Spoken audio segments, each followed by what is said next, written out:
There we go. Beautiful. Oh, my coffee. Ah!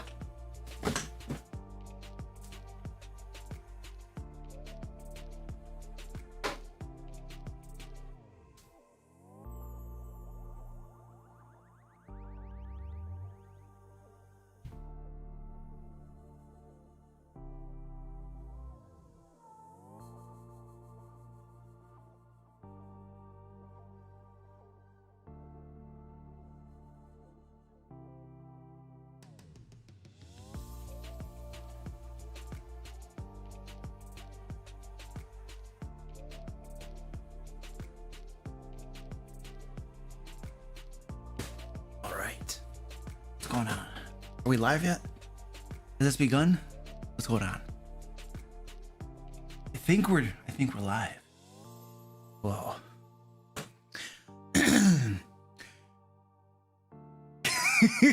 Dude, what's up, Dan? Yeah, I'm gone already. Well, I forgot that I didn't start my coffee. Like, I had my coffee maker all set and ready to go, but I didn't start it because I got it ready a while. What? You hear my cat yelling at me? What? You want to come up here? Come on. Squeaky. Big pain in the butt. King of Nova. Yes, I stream. I stream 3 days a week, dude. Monday and Wednesday. I'm over on Twitch. Fridays, I'm here on Twitch for a little bit. I mean, I'm here on YouTube a little bit, and then we go to Twitch. So, yeah. Abcod, Goliath Cleric, what up, dude? I'm not late. I'm precisely when I intended to be here. What's up, Fred? Phoenix. Orgo Demir 6. Hello. William, what up? Buttercow. Yo. J-Mac, hello. Yeah, finally live. Lemon Station. Into the Fae is a level 1 to 5 adventure module. So, yeah, adventure module. Squeaky, you big pain in the butt. Please. He's like pawing at me. Just pawing at me. Ragnarok, what up, dude? Thanks, dude. I appreciate it. Like, I'm glad you like the crap, man. What's up, Jacob? Kramer, Conrad, Aiden. I swear, this cat. Will you quit pawing at me? I was like, I don't know what he wants. He's just pawing at me. You're gonna get picked up. You're gonna get picked up. Okay, you're getting picked up. Come here. Come here, you big baby. Oh, now he runs off. You big baby. He wants attention. He's jealous. Look at him. He's like jealous. What, Squeaky? What? Look at him down here. He's just jealous. What is your problem? Huh? What is your problem? What is the problem? Huh? He just wants attention. He just wants attention. Arctic Rebel, thank you, sir, for the $5. I appreciate that. New viewer, thanks for the amazing backlog of help while I work on DMing. Okay, ROTFM, what is that? Rise of the Fae Monster? Help me out. There's so many modules and stuff that they all get smoshed together in my brain. Why do I have a cat cam? Why do I have a cat cam? Because I have lots of cats. And the cats are like... I feel like people come to the streams more for the cats than for me, in all honesty. So I have to give them their own camera. Besides, look at Squeaky. You are such a pain in the butt. Come here. Come here, you big baby. I have to pick him up and give him attention. He's such a baby. He doesn't want attention. Big baby. Conrad, thank you, sir, for the $5. I appreciate that. Could we get a video on map-sized monster fights? What does that mean? You mean big monsters? I've resorted to drawing a grid on my body for fighting an Iron Colossus. On your body? Like you physically draw a grid on your body as a human being. I don't even know it. I don't know what kind of D&D you're playing, man. That is, that's some next level stuff right there. What's your question about map size monster fights? I might be able to just answer it for you, dude.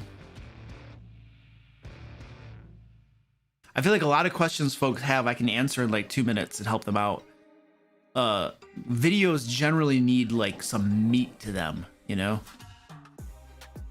The question is, why not have a cat cam? Oh yeah, that is a great question. The cats make the stream watchable. Whatever, Fred. Whatever, Fred.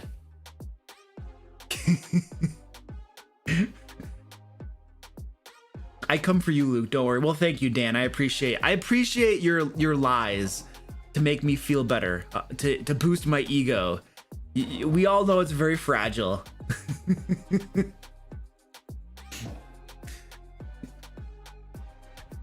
Oh, I should pull up the spreadsheet. So for questions and stuff.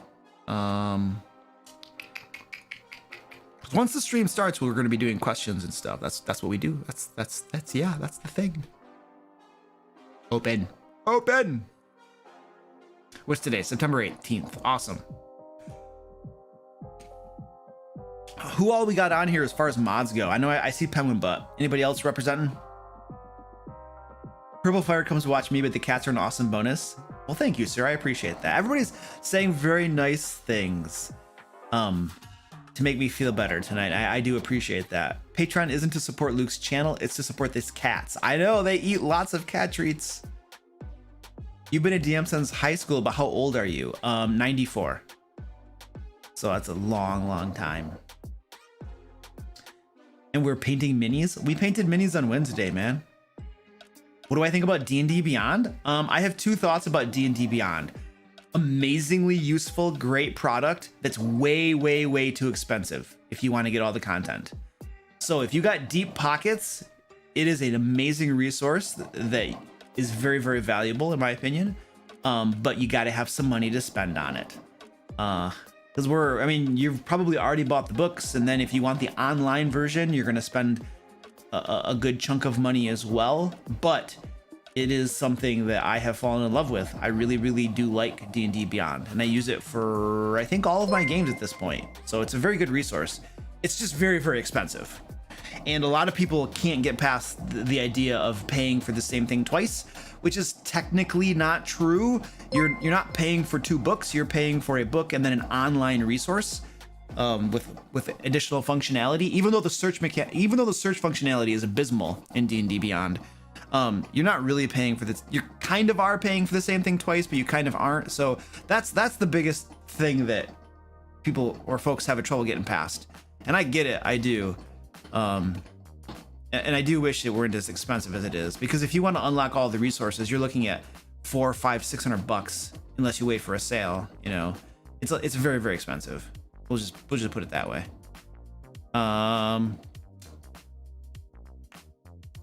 We got questions coming in. Excellent. The stream has it. We should start the stream, and then I can answer some of these super chat questions.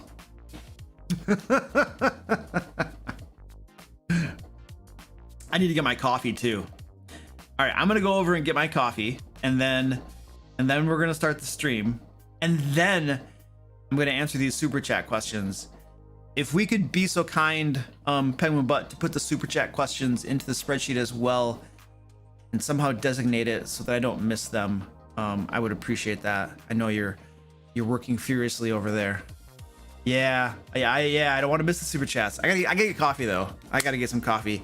Otherwise, this stream is gonna crash and burn before it even begins.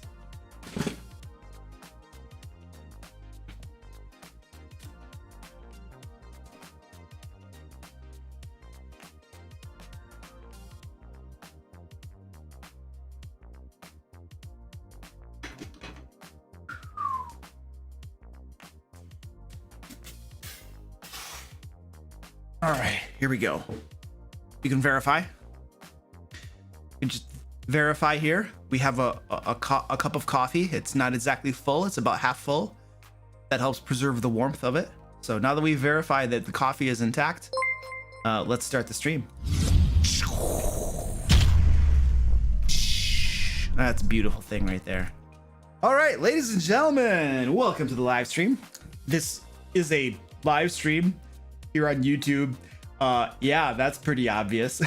What we're gonna be doing tonight is about an hour or so of Q&A. You throw questions at me My wonderful, lovely moderators will be capturing your questions for me to answer in a spreadsheet.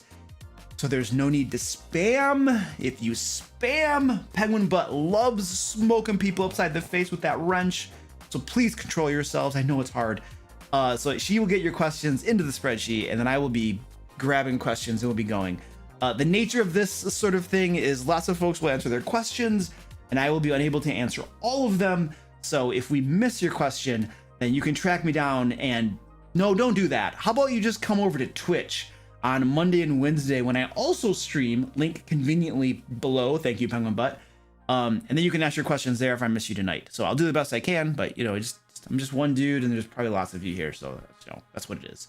So Q&A, first part of tonight, we're going to be doing Q&A, and then we're going to go over to my Twitch channel and we are going to create a Dungeons and Dragons adventure together. We're going to create, it takes about 3 hours or so.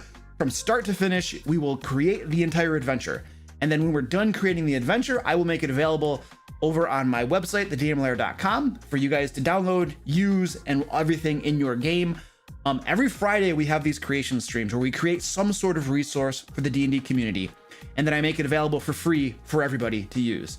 So that's what we do on Fridays. We'll be doing that in the second part of the stream over on Twitch, as I said.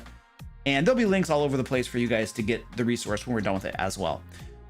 So that's the plan for tonight. Before coffee, I have 3 cats here, by the way, that are just lining up. Look at these guys. They think they're good. Orange, quit licking yourself. Come on, Orange. They think they're gonna get something. Thank you, Orange. No, now he's going. Oh, come on. You see, I can't do this. So before we jump into this everything, first thing I want to do is thank all of my awesome patrons, YouTube members, and Twitch subscribers for all the support they give for the channel. I'm extremely appreciative of all of the things you guys do help keep the lights on, because what I do around here costs money and time and all that good stuff. So I do appreciate it. In particular, I want to give a big shout out to Andy L, Beoban, Candy Sora, Clammed Oyster, DM Silver, Drake H, Elisa Goose, Elrin, Float 71, Goliath Cleric, who's representing the house, Iron Lord 79, John Kenny, Joe M, Joseph H, Kurt Y, Lord Humongous, Meepy 670, Mr. T, Nathan, Penguin Butt, who's also representing and wielding a wrench, so be careful, Rainier the Conqueror, Sophia W, Son of a Sofa Man, Tactical Tokens, Theta Tag, and Yokai. Really appreciate everything you guys do. You're awesome. And I do want to mention I have a giveaway going on right now. Costs you nothing to enter. All you got to do is click that link that Penguin Butt is going to throw down below right now, and you go over there and you can win what you can win.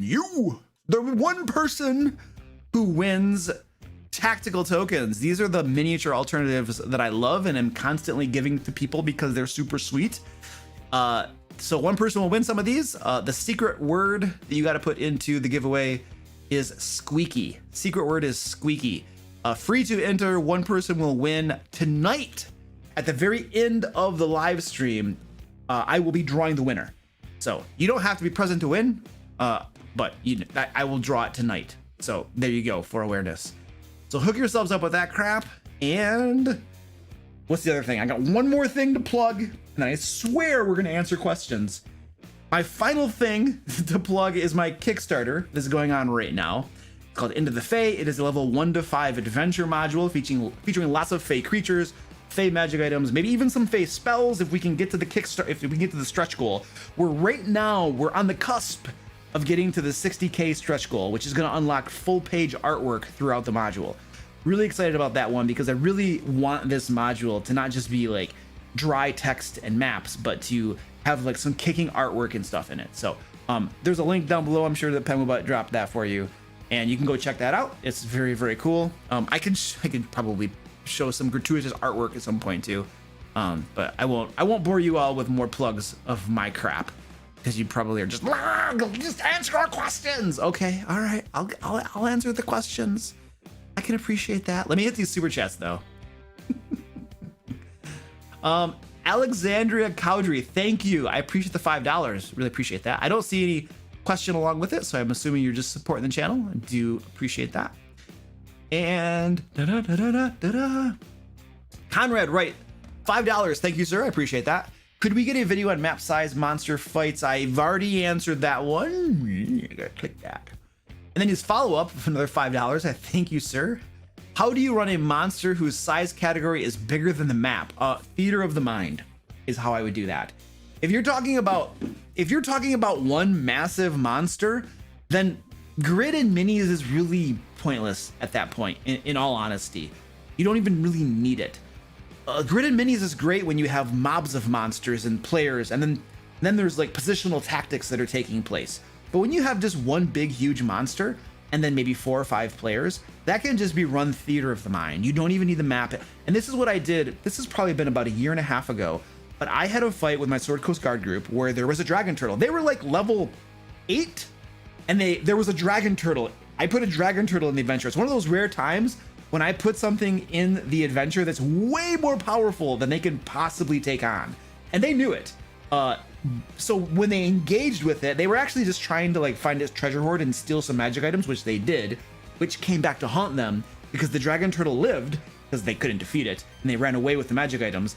The dragon turtle lived and then started hiring mercenaries to track down the magic items and get them back. And it was a whole thing for several levels until the players finally decided to go find the dragon turtle and kill it, or her, I should say, kill her because they were getting tired of all the mercenaries and other things happening because the dragon turtle was alive and trying to get her magic items back. Anyway, that's a whole story there. I think I actually made a video on that on my channel called there was something about a dragon turtle. I forget what I have a video from a while ago about this whole story. Anyway, what was the point? The point is that when I got to that combat, when they entered combat with that dragon turtle, I'm like, this dragon turtle's massive. And there's no sense in drawing this out. And there's only one dragon turtle, there's one enemy. So I ran a theater of the mind. And everybody just kind of described what they were doing, and we just kept track of positions. And when you run theater of the mind, distance and positions you have to be a little bit looser with that sort of thing than with grid and minis. If you try to be too specific and too like, everything's got to be exact when you're doing theater of the mind, the game bogs down and everybody's trying to keep track of distance and that and the other. So instead of just saying, 30 feet of movement, I'll say you're one move away from the dragon turtle. And somebody will be like, hey, can I just run up and attack it? Yes, you can. So everything becomes a little bit more abstract and loose. The rules, I don't worry about them quite. If somebody casts a fireball and we're doing theater of the mind, well, your fireball can hit 3 of the enemies. If they're casting, what do you want to call it? Burning hands, well, you can hit 2 of them. And we just kind of play it a little bit looser, and you're not quite as worried about all of the specifics of everything. If you want super specific with distance and area of effects and all that kind of thing and tactical positioning, then you want grid and minis. Theater of the mind is not suited for that sort of gameplay. Things will just bog down like crazy. So there you go. There's some information for you. All right, done. Goliath Enigma. Thank you, sir, for the 365. I appreciate that. Good day from Australia. Thank you for the consistently great content. You are very welcome, dude. It inspires me so much and helps me become a better DM. Give all the cats a cuddle for me. Well, thank you. I do appreciate the kind words, dude. That holy crap! I don't know if you can see this. Squirty Pie. She's right. You could see her right here, a little bit. What are you doing down here? She's just. Gee. There should be like a. Yeah, this is a problem. The cats they're doing this sort of stuff on the stream. I'm gonna have to get rid of the cat cam at this rate. Get rid of the cat cam. Leonis, what's up, dude? How you doing? The cat is like, can you do this? No, I can't. But I am not the least bit jealous. Let's be clear. Here's little guy. Little guy. We got 5 cats on stream, and I haven't even given them snacks. Little guy, what are you doing? Little guy. Little guy. Little guy. He's like, rub my belly. Rub my belly. Rub my belly.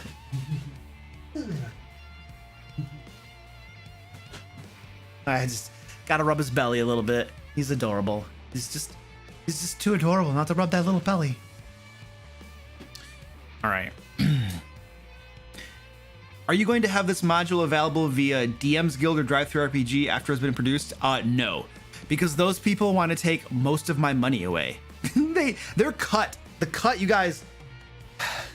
Drive-Thru RPG takes 70% of creators' money away from them, okay, to put your stuff up there. And DM's Guild takes away 50%. So no, thank you very much. Once Into the Fae has been made and delivered and everything, on the tail end, yes, it will be available for purchase.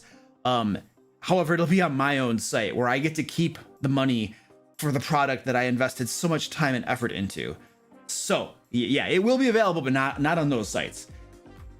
What else was I gonna say? However, you know, the more stretch goals we can meet right now, the more we're going to be able to put into the book. So everybody in the future is going to get more value out of it. So I do encourage you, if it's something you think you're interested in, if you support the Kickstarter now, we're going to be able to put more crap in the book. And so it's going to be better for everybody. And I'm not trying to just do a little shameless plug. That's the cold hard truth. You know, the more funds we can raise right now, the better I'm going to be able to make this book. All right, lots of questions here.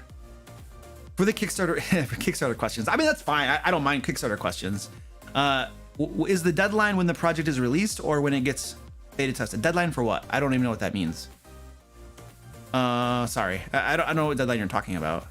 What's your advice on mysteries, specifically adding clues? So, quick piece of advice for mysteries. In any given scene, let's pretend you're doing an adventure that's a mystery, and you have a collection of different scenes the players can interact with and move from as they're trying to solve the mystery. You want to leave more than just one clue at any given scene. Your players are not going to necessarily find all of the clues. I would probably design it this way.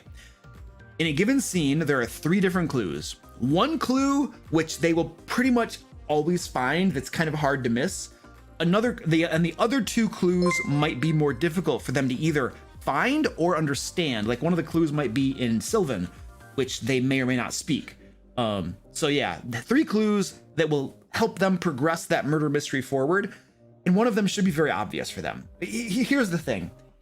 If you're running a murder, like a mystery type thing, it doesn't have to be a murder, but if you're running a mystery type thing and the adventure stalls and dies because they couldn't figure out what to do, that's pretty lame. And so I want to make sure they have the information they need to keep going forward. If the adventure dies because they fight against the final boss and then they all wipe, that's a different ending. That's, you know, maybe not a completely satisfying ending, but it's a better ending than just, well, we don't know what to do, so I guess we're done with this. Let's see. Gothic Enigma, thank you, sir. Another 365 says, I didn't realize it was in Australian dollars. I meant it to be $5. Here's a bit more. Thank you again for all your hard work. You are very welcome. No problem. Thank you for the little extra. It's like Conrad says, thanks for the awesome answer. Would love a video on creative uses for spells. Command, bestow, curse, animate objects, illusions are great ones. Okay, sure. Penguin Butt, can you make a note of that? And I'll take that into consideration. Appreciate the support of the channel, dude. Really appreciate that.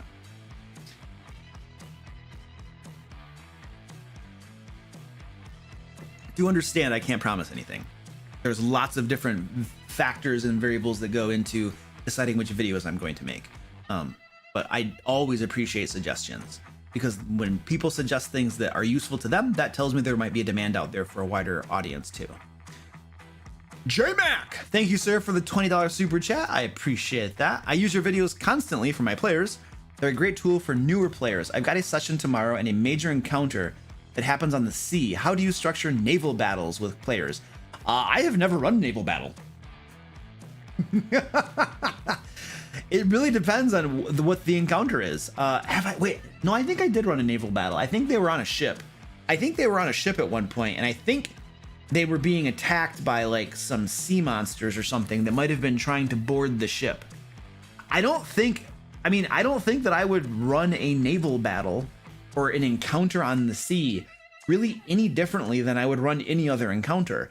You're going to have a ship or 2 ships, and there's going to be a deck and several decks. There might be rigging that they can go up on. There might be nets that they can climb in.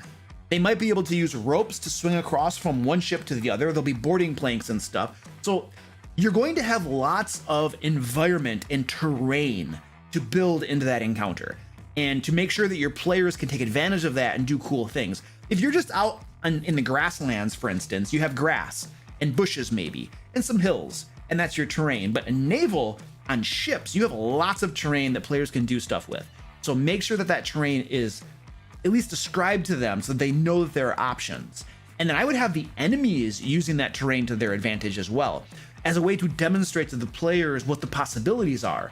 As a pirate or something swings over from a rope onto the rigging of their ship, and then maybe starts to cut ropes that's going to destroy their sails so that they can't get away. Or the pirate ship shoots a massive ballista bolt through their rigging and gets it all tangled up so that their ship slows down and can no longer tact and stuff like that. So there's lots of opportunity with the terrain for sure that you can do there. Also remember, you have decks of ships, you have railing, and below that you have water. So pushing people off the ships, doing effects like thunder wave that might throw somebody off the ship into the water, and then they have to swim, which is difficult terrain if you don't have a swim speed, and then get their way back up onto the deck. So you have lots of environmental possibilities there that could be very cool. And you could add other hazards. For instance, my understanding is, not being a sailor or anything, my understanding is that sometimes sharks will intentionally follow ships because they've learned, that, hey, food might come overboard. So if somebody does fall overboard, there might be additional hazards in the water for them to deal with, like sharks and stuff like that. So there's a bunch of different thoughts for you to kind of go into creating that encounter that might be helpful. And all is just, your creativity and thinking of different scenarios and things like that is really the limit of what you can do with that. So hope that's helpful. Oh yeah, Penguin Butt's already timing people out. That's beautiful.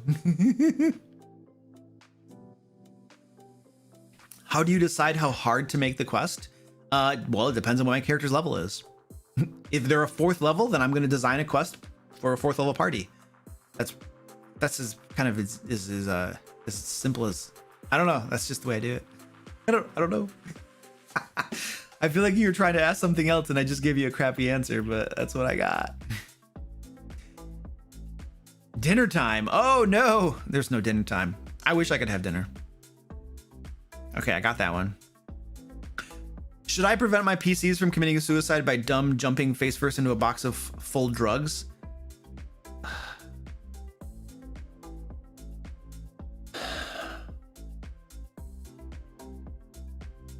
If players are doing stupid crap and they're aware of the consequences, then I'm gonna let the players do stupid crap and then they're gonna die. And okay, now roll up a new PC.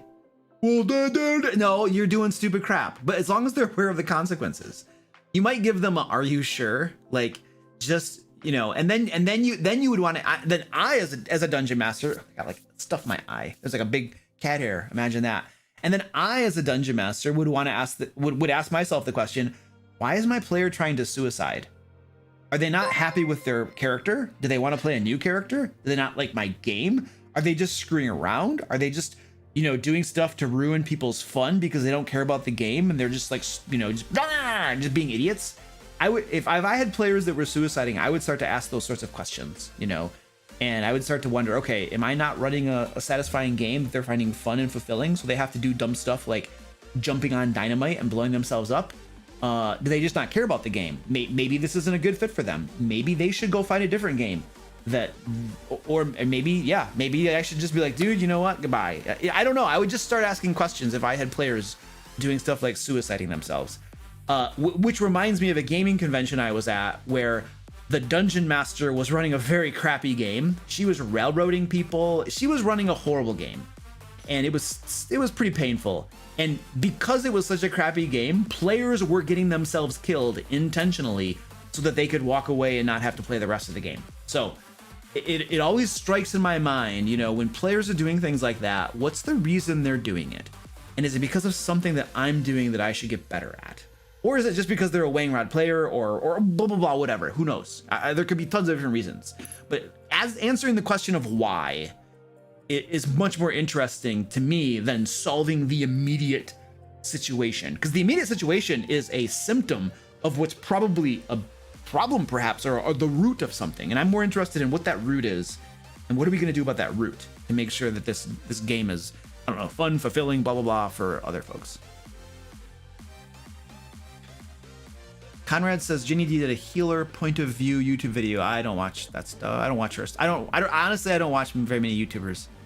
The YouTubers that I watch are like business YouTubers. Like, I don't know. They talk about business stuff. I don't watch entertainment or D&D YouTubers, so I'm not familiar with her stuff. If you did a response with Gary the Intern, that would be an amazing merge of communities. Sure, I'm sure it'd be fun. No, and probably nobody would watch my video.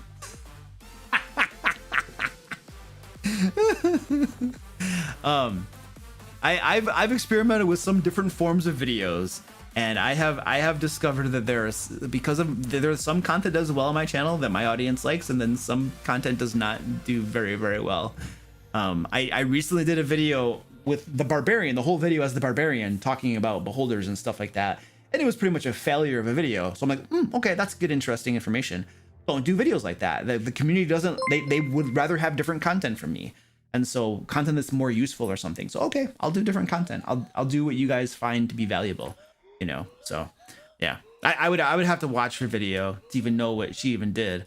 And I'm gonna be honest with you, with my time and the things that I'm involved in, it might happen some year. J-Mac sent a $10 super chat. Thank you, sir. I appreciate that. Also, I want to introduce my son to D&D. He is 7. Do you know of any good modules for kids? I found a few online, but nothing really jumps out at me. Thanks for all the help. Oh, a module for kids. 7 years old.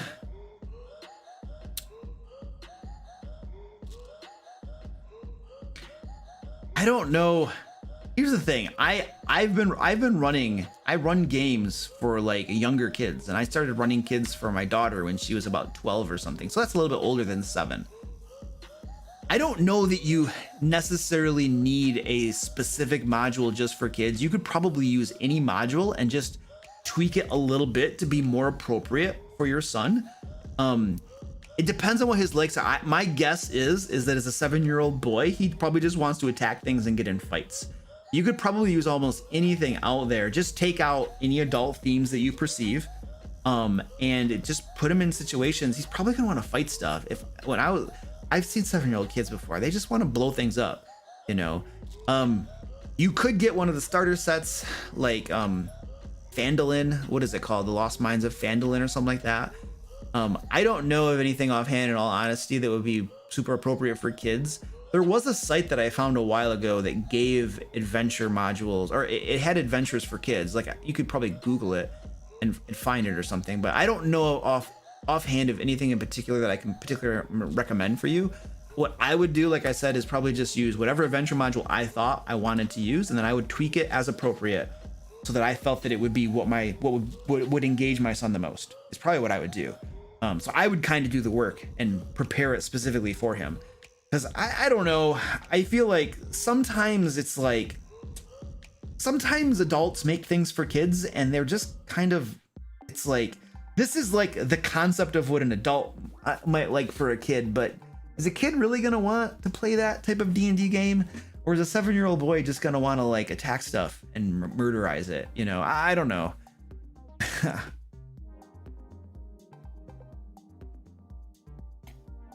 Now, when my daughter was starting to play, she wanted to talk to things all the time.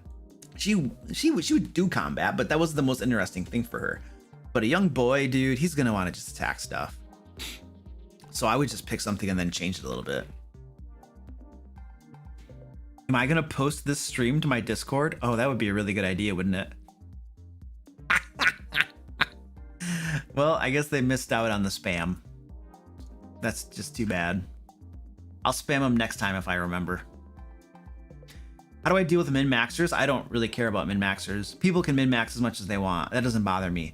A power gamer bothers me. Power gaming is a totally different thing, and that will be dealt with pretty harshly. I can't abide a power gamer. It's probably been about a half a year to a year ago. No, it's been a year ago. It's been a year ago where I had a power gamer and he left the game, and it was single-handedly, everybody in the group was far better off once he was gone. So yeah, Luke is a min-maxer. Yeah, I min-max when I'm a player. I don't see any problem with that. It's a style of play. People enjoy doing it. It doesn't cause a problem at the game table. That's the thing. Power gaming causes a problem. There are lots of disruptive behaviors that are problematic and should be dealt with. Min-maxing is just somebody who just likes to play the game with powerful characters. It's just part of the game. Have you read Dragonlance? Nope, never read Dragonlance. The adventure that we're going to be creating tonight later on is going to be a level 2 adventure. We're going to do a level 2 adventure. Can a player abuse sneak attack by hitting an enemy and then disengage and then rolling to hide right in front of the enemy they just attacked? No, you can't hide in plain sight of people. You have to break line of sight. You have to go around a corner. So what you could do is you could be in front of an enemy, attack them, get sneak attack. Sneak attack is irrelevant for this conversation. You could, because it doesn't require an action or a bonus action or anything. You could attack somebody, then you could move away. They would get an attack on you as you moved away, but then go around a corner, break line of sight. Then you could use your bonus action to hide. All right, but that's more difficult to do because you're going to be getting attacked. If you do it from range, if you were a ranged rogue getting sneak attack, that's probably an easier way to play rogue, unless you're a swashbuckler. Pop around the corner, take your attack. You hide with your bonus action. Pop around the corner, take your attack with advantage, and then you pop back around the corner. If you're shooting at range, pop back around the corner. Next turn comes, use your bonus action to hide, move around the corner, shoot them with advantage, move back around the corner. And then you're out of line of sight. You're breaking. That's the way to get your sneak. That's the way to get your advantage every time. So you get sneak attack based on other things as well, like having an opponent within 5 feet.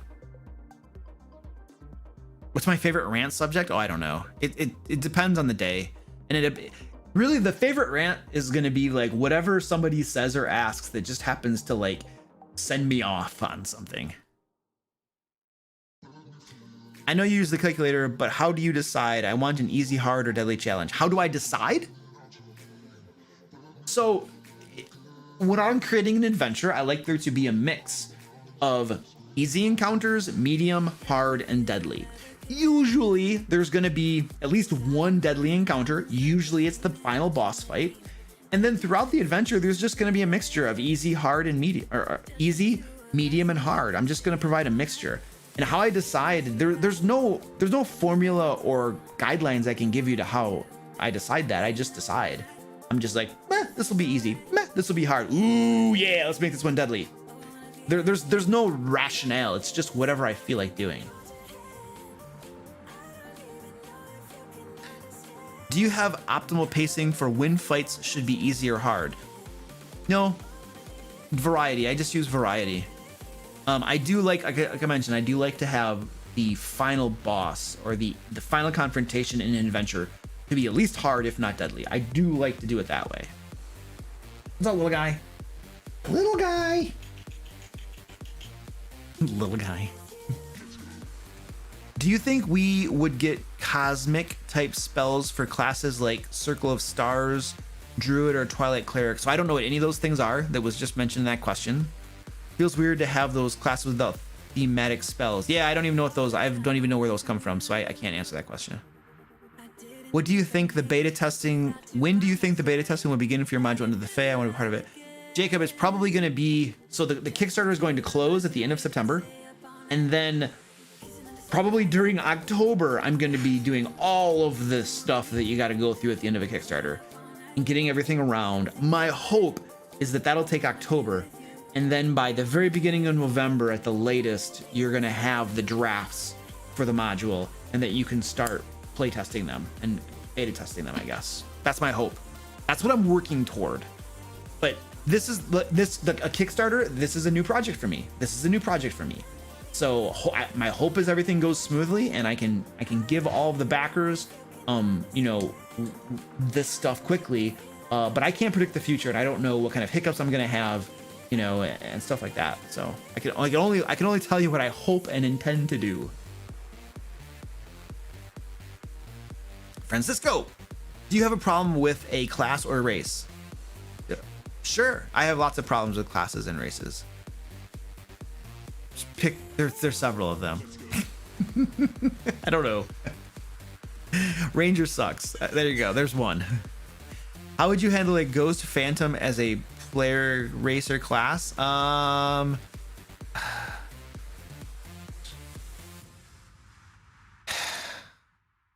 don't like custom homebrew classes and races. I just don't. I would rather use official material that's already been made. But if you have a player who wants to do that sort of thing, then I would try to find a race or a class that is as similar as possible to that already, and then tweak it a little bit to make it kind of what they want. But I don't do that sort of stuff that often. There's already so much.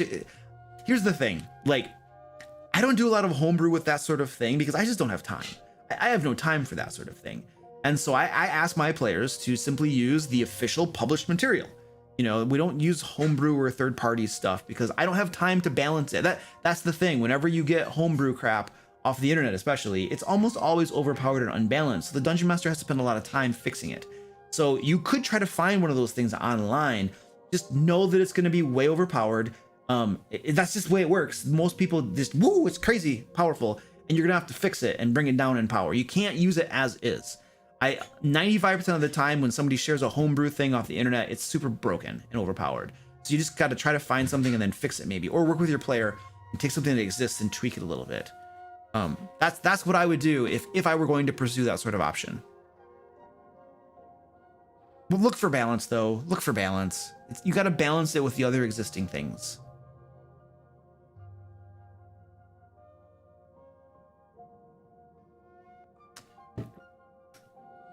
How many players should be in one campaign? That depends on your ability as a dungeon master to how many players you can run or not. There's no right answer to that. There's only an answer that's right for you and your abilities and preferences as a dungeon master. That's a totally personal question. My number is 4 or 5. 4 or 5. Once I get beyond that, it's too much. It's too much. Once I get too few, it's just not the same thing. I want to run a social group dynamic game. It's just more fun with more players. For me, 4 or 5 is a sweet spot. How many monsters do your players need to kill to level up? Technically 0. I use milestone. You're asking about my players, so that's the answer for my players. If you're using XP, then go use then you use the XP rules that are described in the monster manual and the Dungeon Master Guide and the player handbook.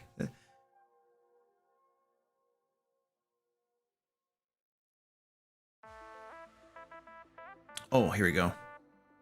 I'm doing a session 0 in a couple of hours for a one-shot Call of Cthulhu game that I'm running over the weekend. Any general GMing advice? A session 0 for a one-shot? Wow. So my first question is, why do you need a session 0 for a one-shot game? A session 0 is usually used when you're starting up an entire campaign, because you're going to be pitching the idea of the campaign, getting feedback, making sure the players are okay with that general idea of, yeah, we're going to run Curse of Strahd, or yeah, we're going to do a homebrew. And then you're going to be creating characters for it, and you're going to be going over some setting information, some important information they might need to know, and then you're going to play a little bit. I have an entire video on session 0s that talks about some of the stuff that I consider for session 0s. I would never do a session 0 for a one-shot. A one-shot game, in my opinion, from my understanding, is when the game takes literally one game session, 4 hours, 6 hours, whatever, and you're done. I would not spend any time on a session 0 for a one-shot. I would just tell my players, bring your characters. When we get to the game table, we're gonna play. And I don't think you need a session 0 for a one-shot. That seems like the sort of thing you're gonna do for an entire campaign that's gonna go on. Just my thoughts on that. I'd rather just play the game at that point than talk about it, because it's like, you know, yeah, it's like having a meeting to plan for a meeting is what that feels like. You're just like, can we just have the meeting? Because instead of having the session 0, you could have just played more of the game instead. Do you have any tips or tricks for campaign building? That is way too generic of a question. You got to give me a specific question. Here is something that I'm trying to do in my campaign that I'm struggling with. How do you do X specific thing? It's like, do you have any tips for DMing? I have an entire YouTube channel full of tips for DMing. And I have a couple videos that give tons of information about campaign building. You can look up, I think it's called Campaign Building Part 1 and Part 2 on my YouTube channel, and I go over lots of different information about it. If you give me a more specific question, you'll get a more specific answer. Is it wrong for a DM to tell a player how they can use a spell or feature?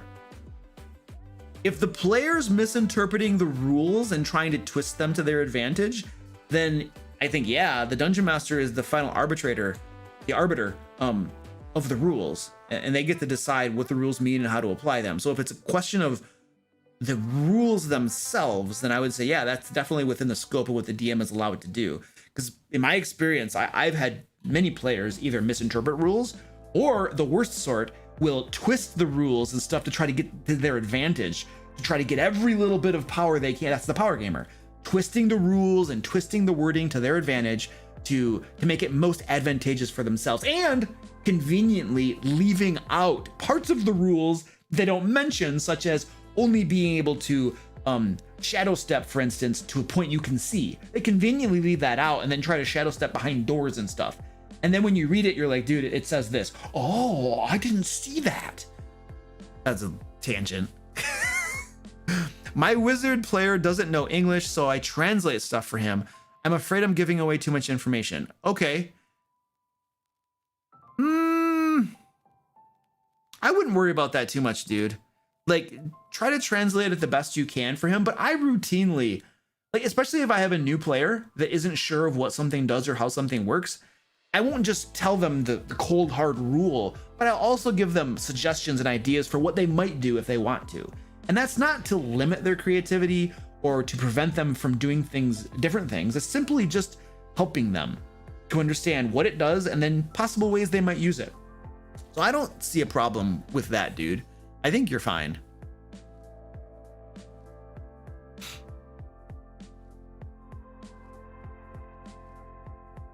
Danny! Holy crap! Danny's here! Oh! Welcome, Danny! Danny has been on a sabbatical for a couple weeks, and so we're all very, very excited to see her back in the streams. It's good to have you here. Penguin Butt has been swinging that wrench very, very hard, but now you have a wrench as well. Yeah, swing that thing.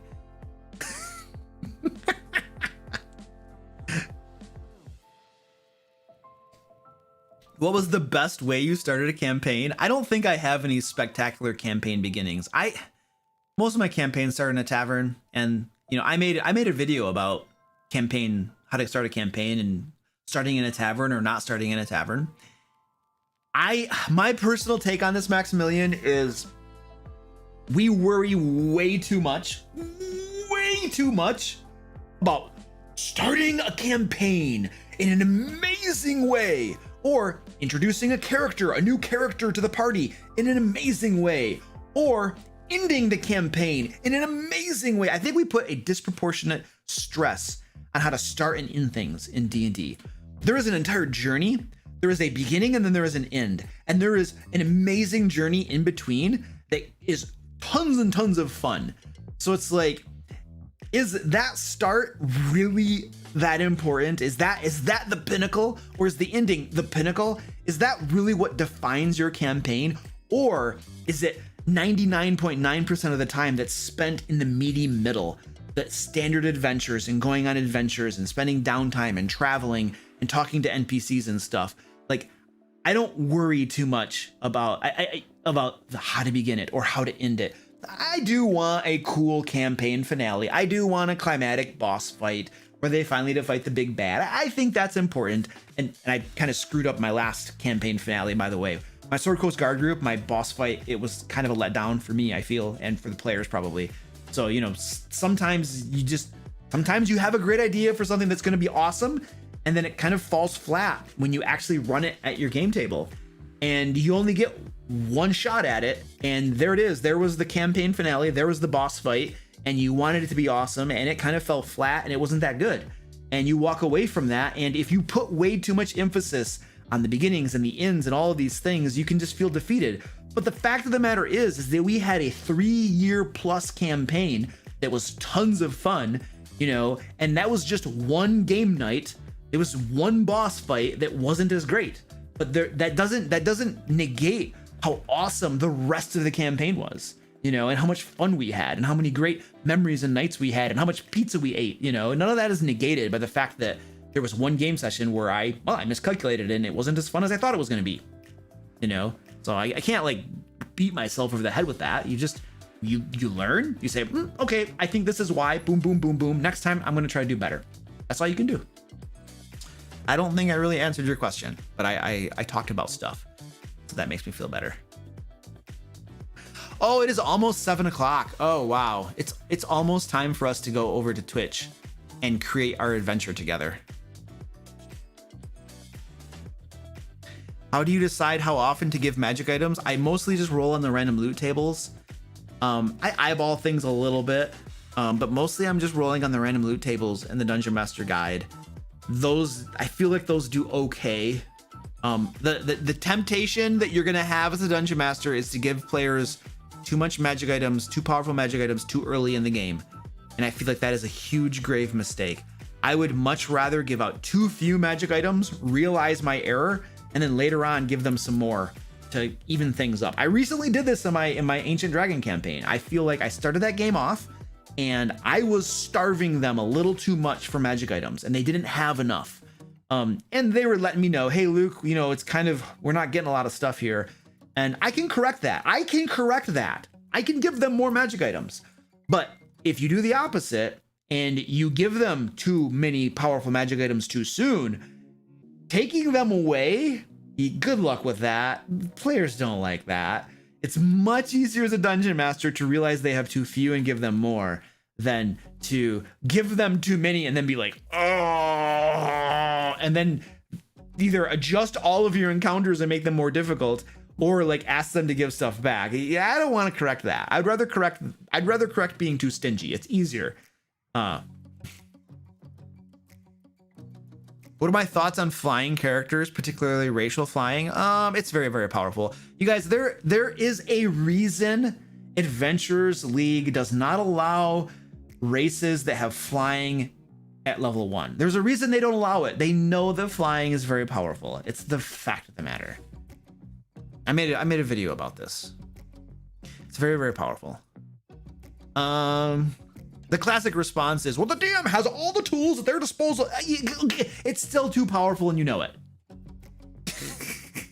I hate it. I hate that response. I hate it when there's something that's clearly very powerful and then the response is, oh, well, the DM has all the tools at their ability to make the blah, blah, blah. It's like, dude, that's not root cause problem solving. Don't give me that crap. Let's go to the root. Let's make things, you know, it's like, oh, geez. I hate that response. Yes, I have all the tools. Okay. But we can also use things that are fair and balanced too. I feel like that is also an option. I feel like my games get repetitive after a while. Do you have any tips for finding inspiration? Read modules, dude. Okay. This is my new toy. I just got this like a couple days ago. I'm gonna have a video out reviewing Rime of the Frost Maiden in October, the beginning of October. This is looking really cool. Anyway, my point is this. Even if you're not gonna run modules, read them. Get them and read them. They're gonna help give you inspiration. An entire team of creative people goes into making one of these things. And there's lots of creativity and lots of ideas in here. You can steal ideas. You can even take bits and pieces of these adventures. You can find inspiration in these things. So definitely, even if you're not going to use them, you can read modules. You can read books and get inspiration from books, TV, movies, and stuff like that. Sometimes there's the saying, absence makes the heart fonder. Sometimes what you do need to do is just step away from the grind of creating adventures and stuff and just do something else.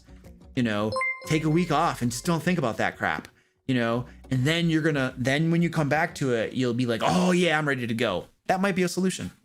Do something different. Do you have a video on how to deal with power gamers? No, not really.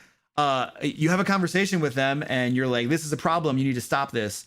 I'm not going to put up with this any longer. And please stop this. And then they either do that or they leave the game. That is boiling it down to the base level. Probably a little more complicated than that. I'm making it a little oversimplified. But if they're causing a problem, I'm like petting Squeaky. Squeaky's down here bothering me. He's going to start biting me. I'm trying to appease him by petting him. If they're causing a problem for your game, you need to have a conversation with them and explain why it's a problem. What are the specific things that you would like them to change, and then ask them to change those things. But it's a conversation. Get their side of things. Try to understand why they're doing those things. It shouldn't just be a one-way directive. It should be a conversation back and forth. Yes, Squeaky, we love you. Okay. My goodness. Yeah. But ultimately, if they're causing a disruptive problem and they're not changing, then that's probably not a good fit for your game. They should go find another game to ruin with their power gaming. Or another group that does that sort of thing and welcomes that sort of thing. I got that one. What are your thoughts on wild magic sorcery? I've had a player that did it once. I thought it was fine. It seemed a little underpowered, I would say. Mainly, how is it only on one? I don't know what that last part means. One what? How would you sprinkle in horror into a campaign, not on full horror, just a hint of it? Put horrific scenes into the game? That's probably one of the worst answers I've ever given. Oh, I've let you down, dude. I'm sorry.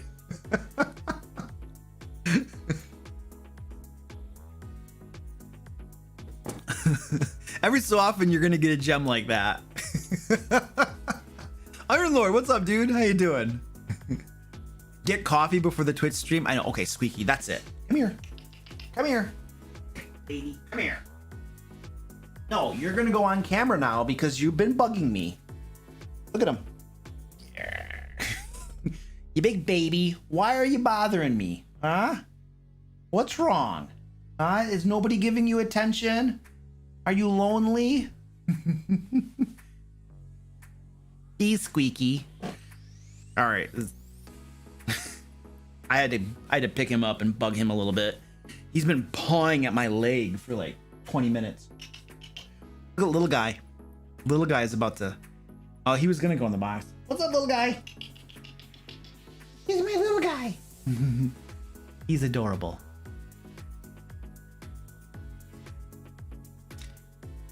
Should you take Wish really literally? 5th edition has made Wish so much more palatable. I feel like the 5th edition version of Wish has really made things a whole lot better. Wish is no longer really a big problem, in my opinion.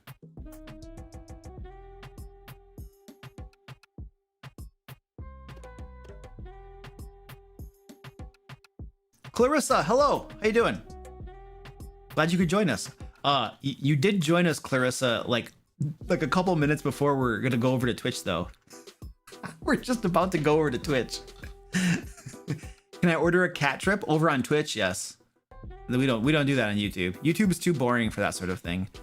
YouTube is about 5 years behind the streaming curve. One day they're gonna prioritize streaming and figure things out. Yeah, but we're gonna be over on Twitch for like 3 more hours tonight, creating an adventure together. So. All right. How would you change liches to make them more powerful for a late game enemy? More abilities, legendary actions, layer actions, stuff like that.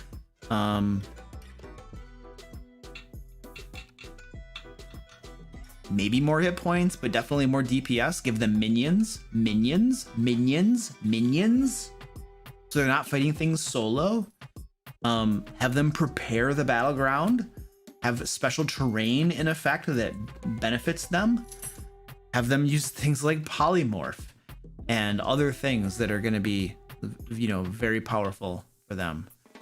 They tend to die a bit too quick for how powerful they should be. That's because they're a spellcaster, and when you deploy a spellcaster against your players and they don't have minions that are going to stop players from getting next to them, I don't care how I don't care if you have an Archmage who is a CR12 or whatever, they're going to die in one round if they don't have minions to keep the players off from them. You could have a level 4 group that kills an Archmage, which is a CR12 or something, because they are a spellcaster with 60 hit points, and they need minions to keep the players off from them.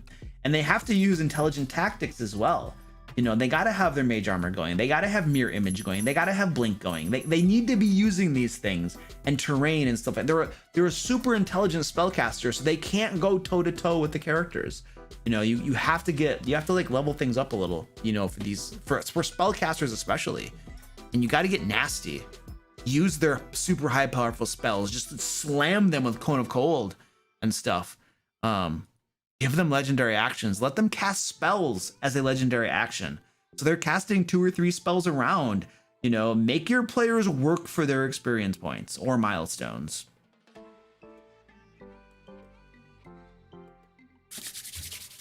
All-time favorite brand of coffee?